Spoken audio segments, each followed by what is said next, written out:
All right, if you read the title of this video, you're probably thinking, wait a second, there's no Takomo Mini driver. I've never heard of that. That doesn't exist. And you know what? You were correct until right now.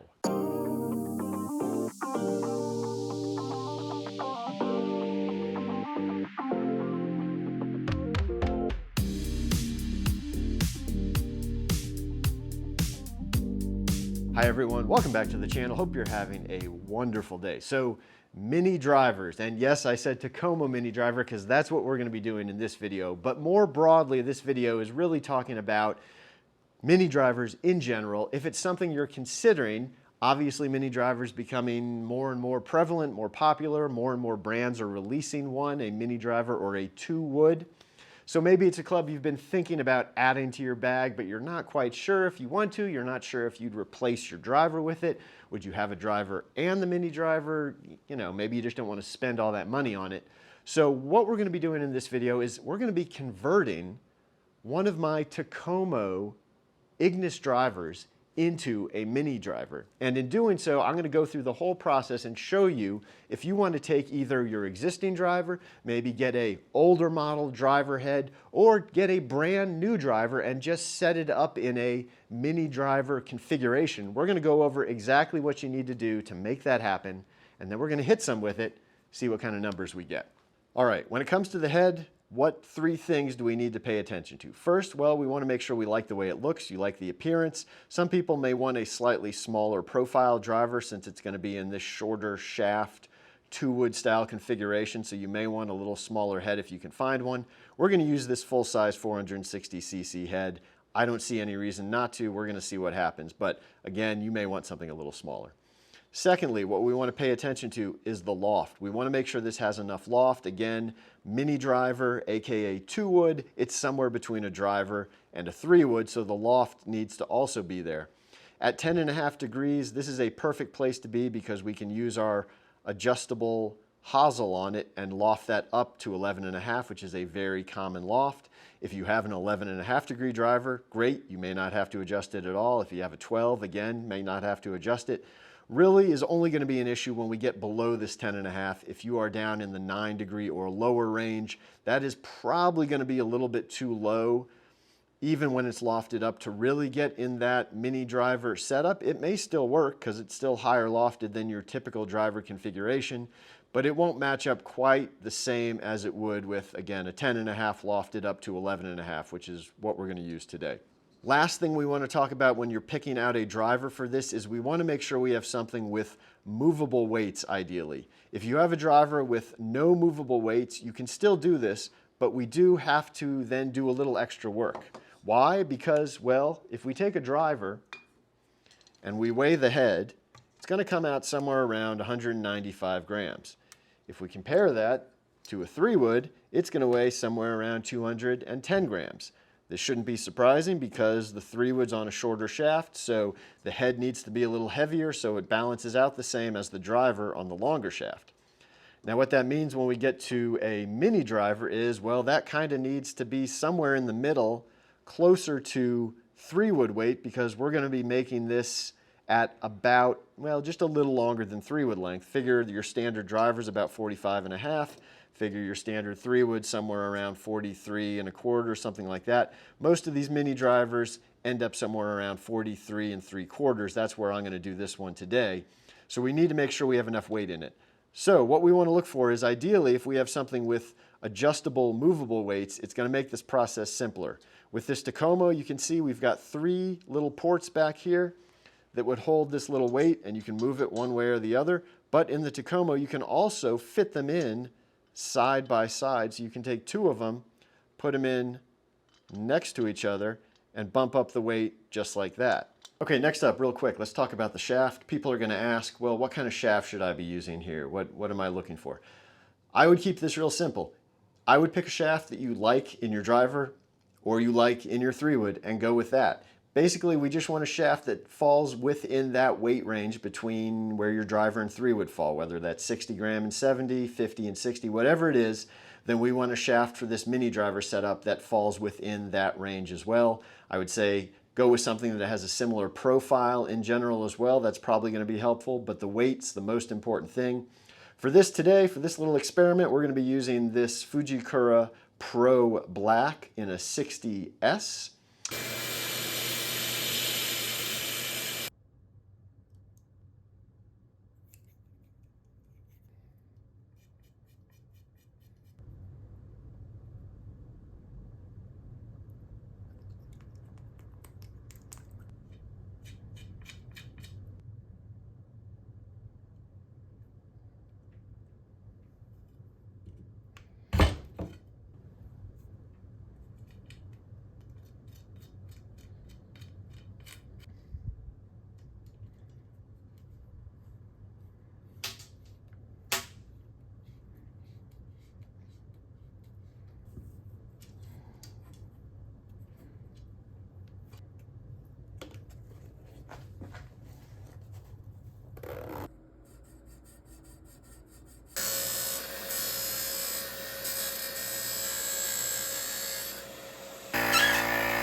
All right, let's get this head weight dialed in real quick. Again, drivers usually 195 is their weight. 3-wood's usually 210. That means this guy as a 2-wood, but lengthwise is going to be closer to the 3-wood. I think probably makes sense to have this somewhere around 205 grams. Now remember, we did also put that 4 grams in the shaft already, which means this we want to get to somewhere right around about 200 grams. So here it is with no weights in it right now at 164, which means if we do some pretty simple math and we add one of these and we add one of these, that should put us right there, just about 200 grams. So we're going to screw both these weights in now.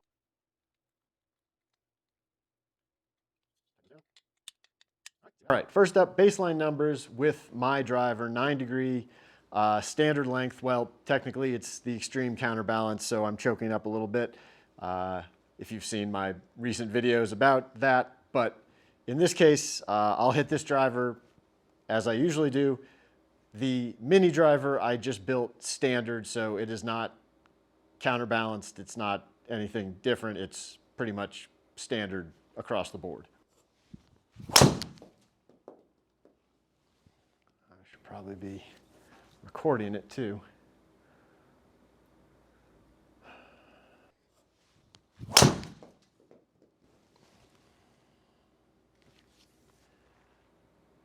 Pretty similar again, except that one I managed to turn over just a little bit more. Again, 275, spin went down, launch went down a little bit, I think. Just close the face a little bit more.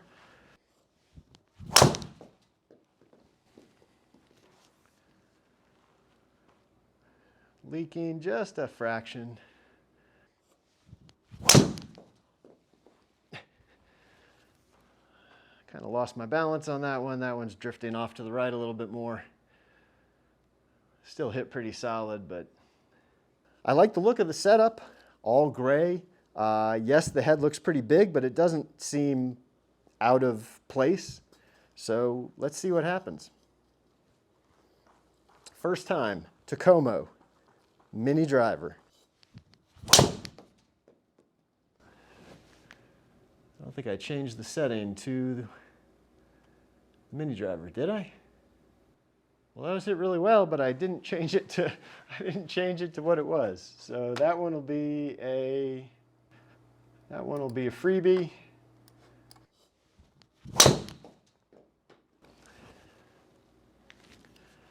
Just a touch off the toe. But pretty solid, I think. Yeah, that seems pretty reasonable. Now that one was off the toe, so the spin went way down, the launch was pretty high, and so we got an aggressive amount of roll out there that isn't necessarily what I would typically expect, nor would I necessarily expect that much carry with that kind of efficiency. But again, little high, little toe is going to give you that little extra help.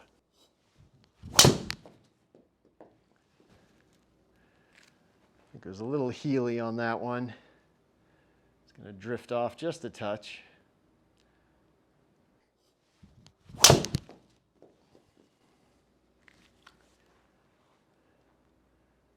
That was hit pretty well right there.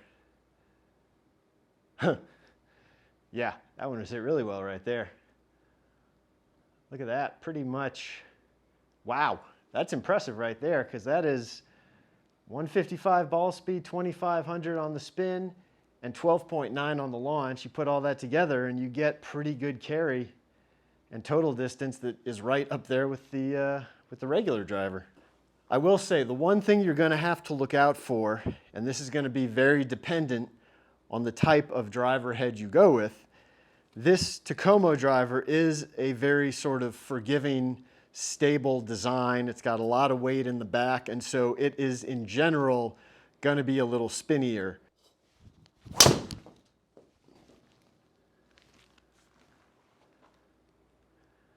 Again, I would expect that one again to be, yeah, well over 290. About 270 again on carry. Low spin, yeah, close the face up just enough. So actually the spin is pretty reasonable. Again, I was thinking this head, previously I've gotten a little bit higher spin numbers out of this head, and with the extra weight here in the back, maybe the spin goes up a little bit, and the fact that we have it lofted up from 10.5 to 11.5, again, a little bit more spin, but I've been catching it reasonably high on the face, so I think that's sort of canceling out some of that backspin and giving me pretty reasonable numbers. Heck, that 2,000 is as low as you'd ever want. So again, if you keep that backspin below, say, 27, 2,600, this thing can move it.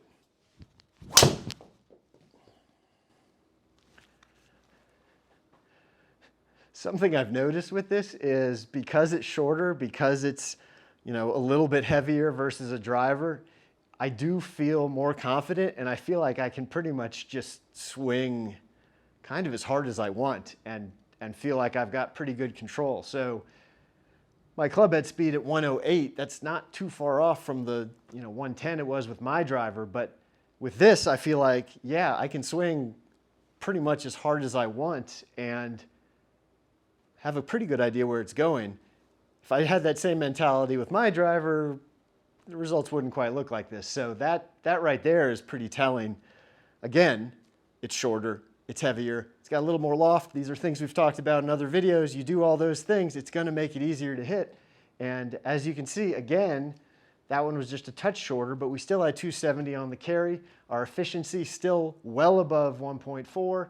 Again, total distance close to 290. So a little low on the face, but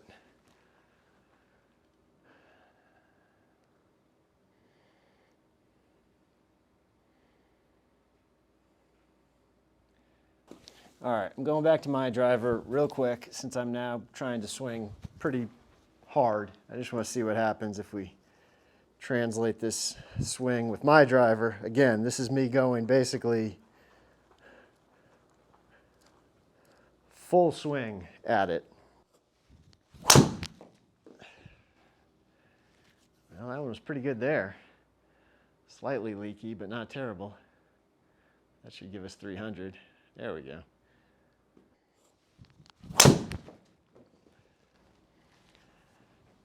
Heck, I'm putting on a bit of a clinic today. Well, at least for me.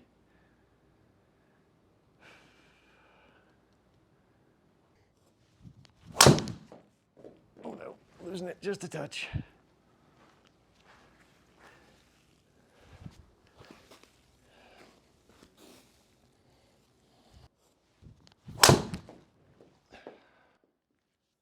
Better.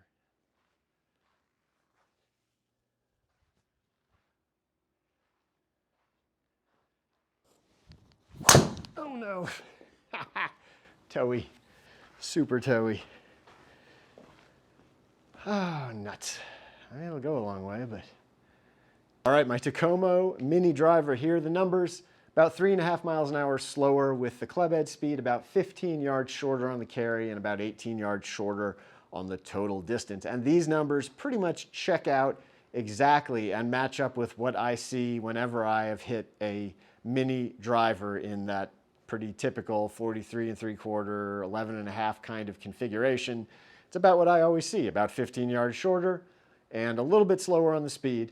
But Where I lose in speed, where I lose in a little bit of distance, what I pick up on is definitely a little bit more consistency as far as accuracy goes.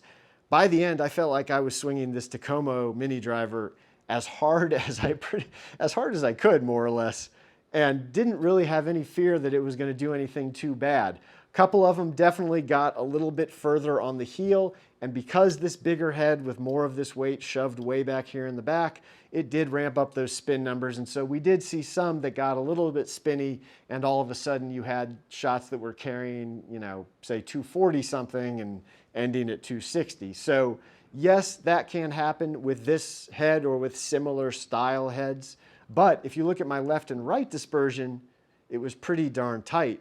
And when I went back to my actual driver and tried to just swing all out at a few just to compare, I hit a couple good ones that went over 300 yards total, but I also hit a couple really wild ones, and that's kind of what you'd expect to see. The standard driver going all out at it is going to be more wild. It's going to be less accurate than this mini driver setup. Look, I've talked about this in plenty of previous videos. If you struggle with your driver, then what you do to fix that: shorter, heavier, and a little bit more loft. And so that is pretty much the exact same recipe for making a mini driver: shorter, heavier, a little bit more loft. So it doesn't have to be this Takomo, although this Takomo worked pretty well for me here today. You can do it with any number of drivers, again, as I laid out in the beginning. Just make sure it has enough loft, make sure you like the look of it, and make sure you've got a way to add weight. Again, you can add weight even if there isn't adjustable weights or movable weights. It just is either going to look not quite as nice with lead tape, or you're going to have to do a little more work if you want to use hot melt, something like that. So if you can find one with movable weights that give you that option to just plug them in, all the better. And so look, mini driver, Takomo, any brand. Look, if you've got a driver you like, but you just want to make it maybe a little more consistent, or maybe an old driver head that you want to repurpose into something, or a brand new driver. Look, you maybe want to order a brand new driver, but just order it in this mini driver configuration. I've shown you what you need to do, and I think I've shown you the result you can expect. All right, I hope you enjoyed this video. Definitely go down below. Let me know what you think of my Takomo Mini driver. Is this going to be a new release from Takomo? Who knows? Also, if you enjoyed this video, make sure you go down below, like, comment, subscribe to the channel, hit the bell icon so you'll be alerted when I post new videos. Interested in a fitting, in a custom build, in a repair, all my contact information is down below, and I'll see you on the next video.